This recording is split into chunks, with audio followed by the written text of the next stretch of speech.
Hola queridos hermanos, un gusto muy pero muy grande poder saludarles a la distancia y anhelar para ustedes las más grandes bendiciones del Señor en este tiempo de conferencia que la Iglesia ha reservado para esta ocasión tan especial. Les habla Rubén Vera de la ciudad de Santo Tomé, provincia de Santa Fe, y a invitación de la autoridad de la Iglesia, hoy quiero tratar con ustedes el tema de la comunión. Comienzo a leerles el verso que está en Hechos capítulo 2, versículo 42, que dice que perseveraban en la doctrina de los apóstoles, en la comunión unos con otros, en el partimiento del pan y en las oraciones. Después de la conversión, los creyentes de la iglesia primitiva se encontraron formando parte de una comunidad cuyo igual jamás se ha visto ni conocido. Lucas habla de ella como la comunión, dando a entender que era la única comunión verdadera. En esa comunión estos cristianos perseveraban. Al hacerlo así se fortalecían en la fe y se fortalecían los unos a los otros, porque el ideal de Dios es una comunión de fe, una comunión de sus redimidos, una iglesia que se distinga por la unidad y salud que debe caracterizar a un cuerpo sano. El Nuevo Testamento jamás contempla a un cristiano aislado. Esto sería una contradicción de términos. En él encontramos los pronombres personales ellos, nosotros, vosotros. En el momento de la conversión, del nuevo nacimiento, el creyente pasa a formar parte de la familia de Dios. El apóstol Pablo dice: vosotros sois el cuerpo de Cristo y miembros cada uno en particular. Lo dice Pablo, y al hacerlo subraya una de las grandes verdades que aquellos cristianos descubrieron: que la vida que es Cristo es vida en compañerismo, y que jamás alcanzaremos lo más grande de Dios sino mediante la comunión de los unos con los otros. Ahora bien, dentro de esta comunión hay dos grandes ministerios. Primero y fundamentalmente el ministerio de la adoración. Dios así lo ha designado, que a Él se lo adore en la compañía de pecadores perdonados y arrepentidos. Algunos piensan que a Dios se le puede adorar junto a un río, a un lago, junto al mar, en un bosque. Puede ser, pero el Nuevo Testamento jamás contempla esa idea, sino que a Dios se le adora en medio de las alabanzas de su pueblo. Dice el escritor a los hebreos: no dejando de congregarnos como algunos tienen por costumbre. Este es el consejo y el decreto apostólico, que a Dios se lo adore en medio de su pueblo. La iglesia del Nuevo Testamento es siempre una iglesia reunida, una iglesia en asamblea. Los cristianos primitivos sentían la necesidad de reunirse. Hoy nosotros no podemos hacerlo bajo un mismo techo por razón de esta pandemia, pero ahí estamos en nuestras casas, conectados a través de estos medios tecnológicos que la ciencia ha provisto para estos días de pandemia. Gracias a Dios por los medios que tenemos, que nos permiten estar conectados. Podemos vernos, podemos escucharnos, podemos recibir consejos, etc. Aunque no estamos bajo un mismo techo, estamos en espíritu conectados y reunidos en el nombre del Señor Jesucristo. Los santos de Jerusalén perseveraban en la comunión los unos con los otros. Se entregaron sin reserva a la obra a la cual Dios los había llamado. Siempre es distintivo de vida verdadera y señal de crecimiento en Cristo ver a los cristianos más jóvenes cultivar la amistad con los cristianos más ancianos. Este es el consejo que el evangelista Moody solía dar a sus estudiantes. Busquen, le decían, la comunión con los cristianos mayores. Ellos han estado en el camino antes que ustedes, conocen sus luchas, sus peligros, las trampas del enemigo, etc. Acérquense a ellos y vivan cerca de ellos. Ha surgido en nuestro medio una cierta separación en nuestra vida eclesiástica. Los grupos están aislados y regimentados rígidamente por edades.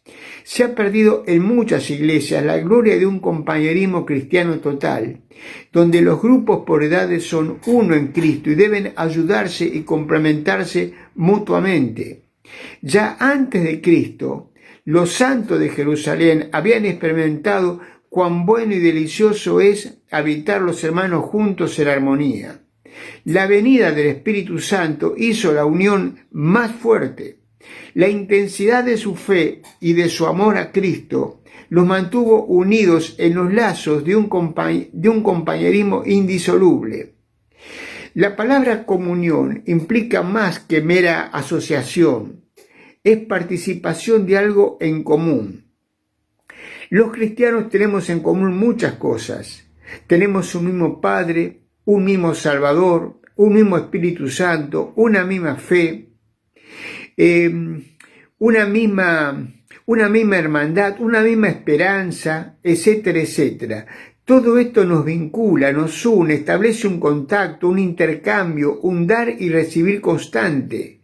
El cristiano que se aísla y se repliega más que un miembro es un quiste, una anomalía poco saludable. Pasemos ahora de lo general a lo particular. La comunión cristiana es comunión de fe, de conocimiento y de experiencia. Todo lo que un cristiano recibe y aprende debe compartirlo con los demás. Puede hacerlo con las palabras. Es una pena que a veces cuando nos reunimos hablamos de cualquier cosa menos de tópicos espirituales. Es bueno cuando nos reunimos que nos animemos, nos exhortemos, nos edifiquemos los unos a los otros. Pero también podemos hacerlo con nuestro carácter, con nuestra conducta, porque de nada sirve que hablemos, que enseñemos, que prediquemos si nuestra vida no respalda lo que enseñamos. No puede haber dicotomía en nuestra vida cristiana. Tenemos que ser lo que realmente decimos. Es fundamental para la comunión. La comunión cristiana ha de mostrarse también un espíritu de solidaridad, porque la iglesia es un cuerpo. El apóstol dice que en un cuerpo, cuando un miembro sufre, todos sufren con él. Esto es lo que se espera de cada cristiano, por más que a veces choque con el egoísmo propio de nuestra naturaleza humana. Y conste que la solidaridad nacida de la comunión cristiana no es mero sentimentalismo. Es necesario sobrellevar los unos las faltas de otros y cumplir así con la ley de Cristo. Frente a la necesidad de nuestros hermanos, el creyente ha de ser positivo a sus oraciones. Debe agregarle sus palabras de ánimo, de consuelo, de edificación, etc. Claro está que no lo podrá dar si no lo ha recibido primero del Señor. Es muy peligroso que un cristiano débil busque apoyo para su fe en otro cristiano tan débil como él, o en alguien que no tiene la mente de Cristo. El apóstol Pablo, hablando del consuelo de Dios, dice que Dios nos consuela en todas nuestras tribulaciones, para que nosotros también sepamos consolar a los demás. Aplicando el mismo principio a cualquier necesidad espiritual, podemos decir que solamente podemos consolar, edificar a nuestros hermanos en la medida en que nosotros crezcamos espiritualmente. La solidaridad nacida de la comunión cristiana abarca también a las necesidades materiales de un hermano, porque la iglesia está integrada por un conjunto heterogéneo de personas. Hay personas ilustres como Lucas y otros que se encuentran en el último peldaño de la misma escalera como los discípulos pescadores. Hay quienes se encuentran en una desahogada posición económica como parece haber sido Filemón y otros en el último peldaño como parece haber sido Onésimo. Estas y otras distinciones hacen que se produzcan cierto tipo de discriminación en la iglesia. No debe ser así.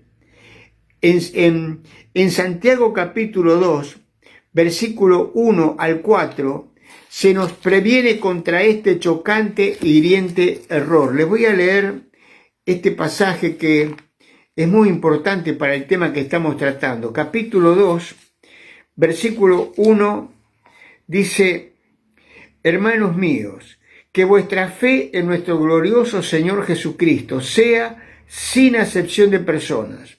Porque si en vuestra congregación entra un hombre con anillo de oro y con ropa espléndida, y también entra un pobre con vestido andrajoso, y miráis con agrado al que trae la ropa espléndida y le decís: siéntate tú aquí en buen lugar, y decís al pobre: estate tú allí en pie, o siéntate aquí bajo mi estrado, ¿no hacéis distinción entre vosotros mismos y venís a ser jueces con malos pensamientos?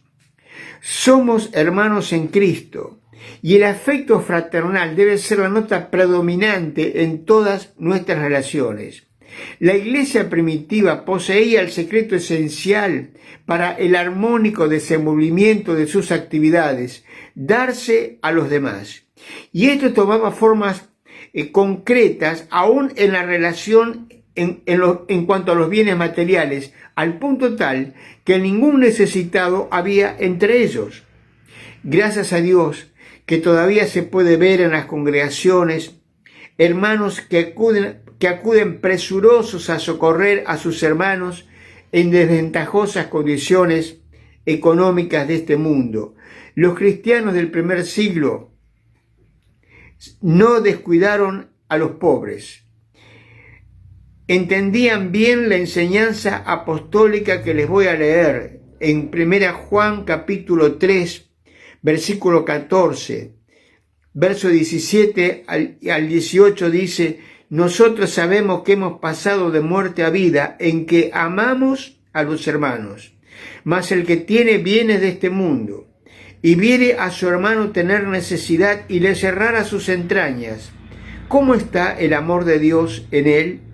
Y si el hermano o la hermana están desnudos y tienen necesidad del mantenimiento de cada día, y alguno de vosotros les dice: id en paz, calentaos y hartaos, pero no les diereis las cosas que son necesarias para el cuerpo, ¿qué aprovechará? La verdad es que a veces resulta difícil practicar la caridad como corresponde.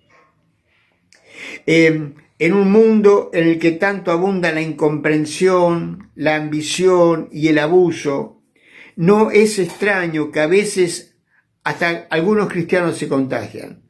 Lo que tenemos que hacer es combatir estos males y no matar la caridad, que es el alma de la caridad cristiana. Convivir con algunos de los hermanos no es fácil. No somos ángeles, poseemos toda nuestra vieja naturaleza, la cual a veces es causa de roces, de diferencias, de problemas en las relaciones interpersonales. Más de una vez he pensado que el mayor obstáculo para el progreso del Evangelio somos los mismos cristianos. Muchas veces los pastores tienen que gastar más tiempo tratando de resolver los problemas en las relaciones interpersonales que en predicar el Evangelio y pastorear a la congregación. Los pecados que atentan contra la comunión no solamente incapacitan a aquel que lo cometa a tener verdadera comunión con el Señor, sino que envenenan la atmósfera de la iglesia. Hay de aquellos que cometen estos pecados y persisten en ellos, dan lugar al escándalo.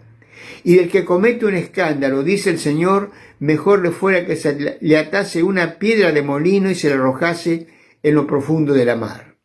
Vamos a pensar entonces ahora en algunos pecados que atentan contra la comunión.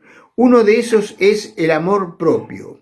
Si a él se le añade una imaginación fecunda y una sensibilidad exagerada, las dificultades aumentan a cada paso. Es fenomenal la serie de complejos que afectan a ciertos hermanos como resultado de sentirse heridos en su amor propio, porque no se lo ha saludado, porque no se le ha dado la valía que creen merecer, porque no se lo ha reconocido por el título u oficio que ha podido alcanzar, etc. Entonces ese hermano se repliega, se aísla, se opone a todos, menos a aquellos que alimentan su resentimiento. Su vida interior está roída por una amarga inquietud, por quejas, por palabras improcedentes, y entonces esto envenena la atmósfera de la comunión fraternal. ¿Qué hacer en una circunstancia como esta? Lo más aconsejable es hacer un autoexamen personal. La mayor parte de los problemas con los demás surgen porque nosotros no estamos en el lugar que corresponde estar. Vemos las cosas mal porque nuestro propio ojo está mal. Nos parecen torcidas las actividades de nuestro hermano porque nuestro propio corazón está torcido. Si después de un autoexamen todavía consideramos que se nos trata injustamente, bueno, entonces encomienda tu causa a aquel que juzga con justicia. Como dice la palabra, encomienda al Señor tu camino, espera en Él y Él hará, y examinará tu causa como la luz y tus derechos como del mediodía. Otro pecado que atenta contra la comunión son las ofensas personales. Ya no se trata de apreciaciones más o menos subjetivas sobre motivos humillantes, sino de faltas que constituyen ofensas personales. ¿Qué hacer? Si la falta es breve, lo más aconsejable es perdonar y olvidar, porque todos ofendemos muchas veces. Dice Colosenses capítulo 3, versículo 13, lo que a continuación les voy a leer. Colosenses capítulo 3, dice el verso 13, soportándoos unos a otros y perdonándoos unos a otros si alguno tuviese queja contra otro. De la manera que Cristo os perdonó, así también hacedlo vosotros. ¿Acaso no hemos aprendido a orar, perdónanos nuestras deudas como también nosotros perdonamos a nuestros deudores? ¿O caeremos en la villanía de aquel siervo que, perdonado de una cuantiosa deuda, fue cruel exigiendo el pago de una deuda mucho menor de su consiervo? Puede ser, sin embargo, que la ofensa recibida sea grave. En este caso, un perdón fácil significaría un enraizamiento del mal en el pecador y un descrédito para la iglesia. ¿Qué hacer si la ofensa recibida es grave? Bueno, el Señor nos da instrucciones muy claras en Mateo capítulo 18. Evangelio de Mateo capítulo 18, versículo 15.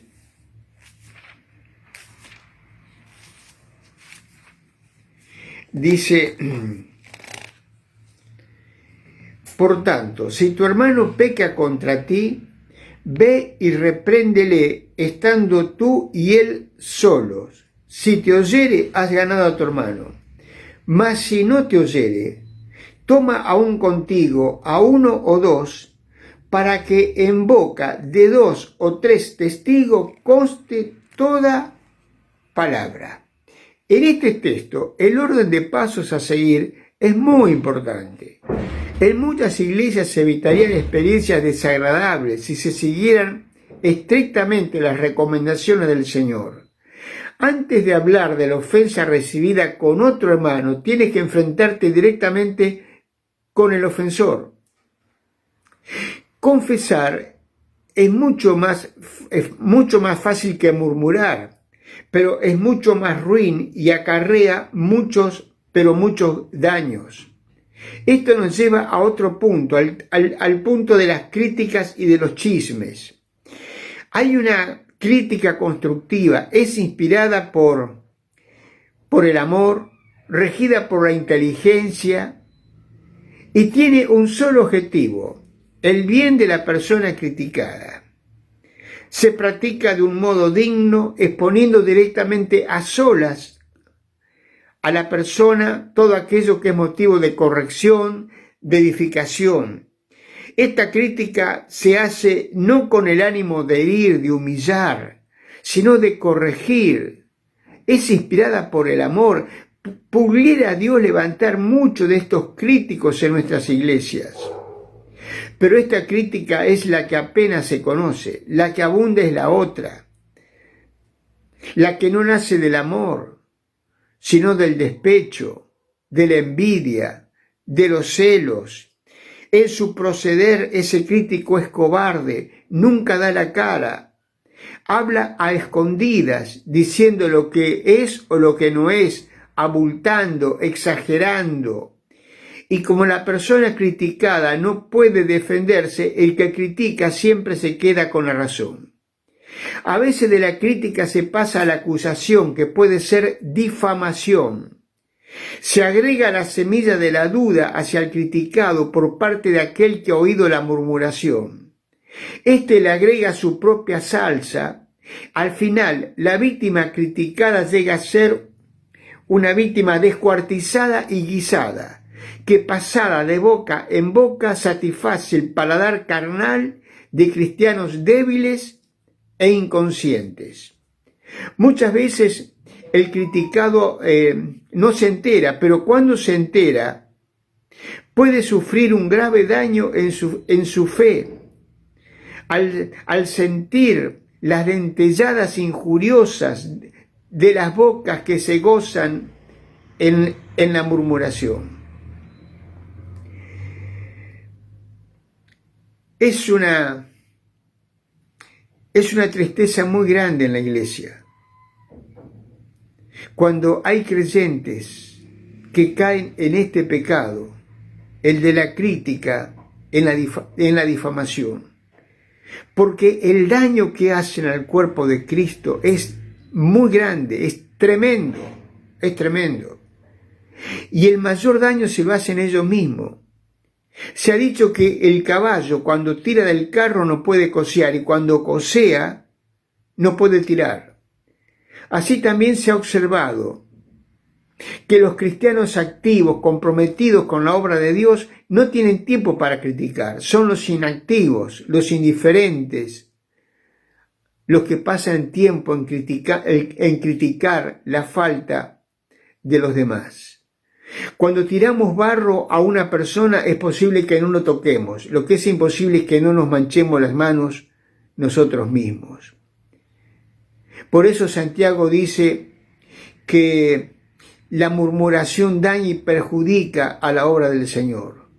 Quien es sabio y entendido entre vosotros, muestre a través de su buena conversación sus obras en mansedumbre de sabiduría. Sé tú uno de esos sabios y avisados, que cuando escuches a alguien hablar de otro, criticándolo, murmurándole, tápale la boca. Dile que los cristianos tenemos una historia demasiado sublime de la cual hablar y no tenemos tiempo para andar perdiendo en cuentos, en chismes, en críticas. Y si alguna vez llegas a escuchar que hablan mal de ti, a menos que la ofensa sea grave, en este caso tenemos que seguir los pasos ordenados por el Señor en Mateo 18. La táctica a emplear es la del ojo ciego y oído sordo que recomendaba Spurgeon. Haciendo alusión a la inscripción que había en un castillo, decía: dicen, ¿qué dicen? Que digan. Se dice que el perro que ladraba mirando a la luna se cayó cuando se cansó de ladrar, mientras la luna siguió brillando impertérrita. Así también dice Santiago: todo hombre sea pronto para oír, tardo para hablar, tardo para airarse. Hermanos, hagamos del mantenimiento de la comunión cristiana un objetivo en nuestra vida de servicio. Ustedes saben que entre las abejas obreras hay unas que se llaman ventiladores. Están permanentemente revoloteando alrededor del orificio de la colmena, produciendo una circulación de aire muy importante.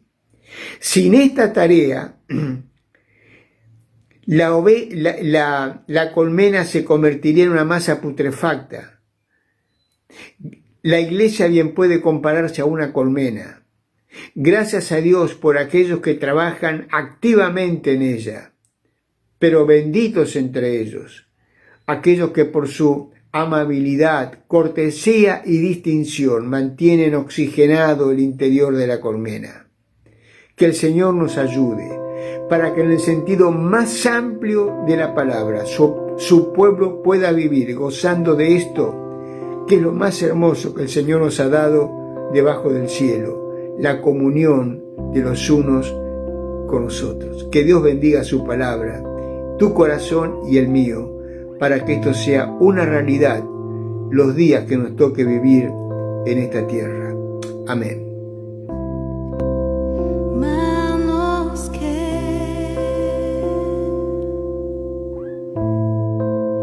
fueron lavadas por mí, heridas que hablan de tu imagen.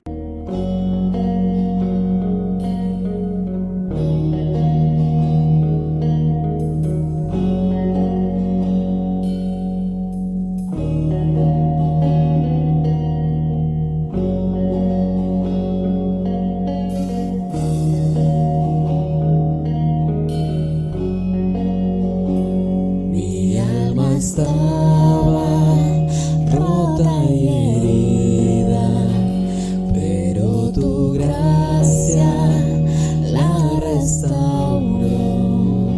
Manos vacías que tú llenaste, soy libre en ti, soy libre en ti. Sublime gracia del Señor, que a un pecador salvó. Fui ciego, mas hoy veo yo, perdido y él me halló. Ahora puedo ver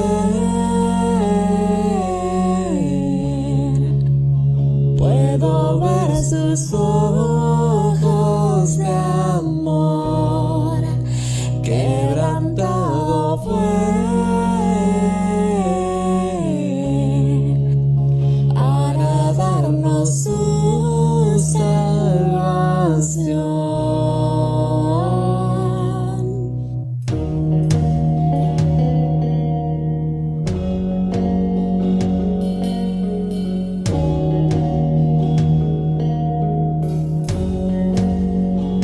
Tú no me juzgas por mis fracasos, tú me aceptas tal como soy. Toma mi vida como vasija para mostrar tu gloria en mí. Oh, sublime gracia del Señor, que a un pecador salvó. Fui ciego, mas hoy veo yo, perdido y él me halló. Ahora puedo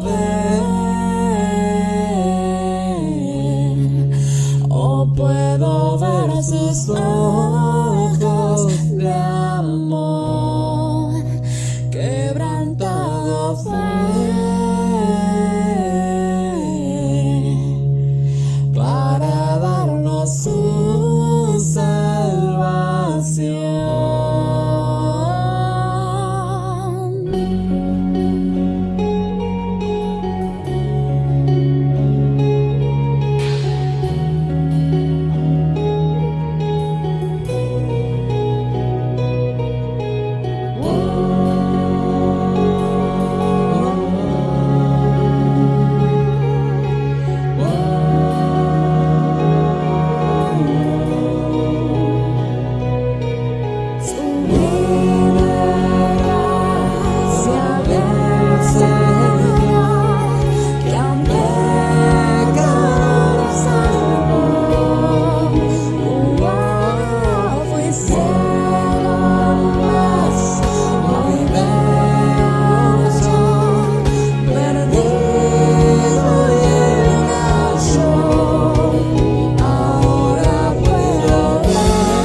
guías por caminos de justicia. Ya nada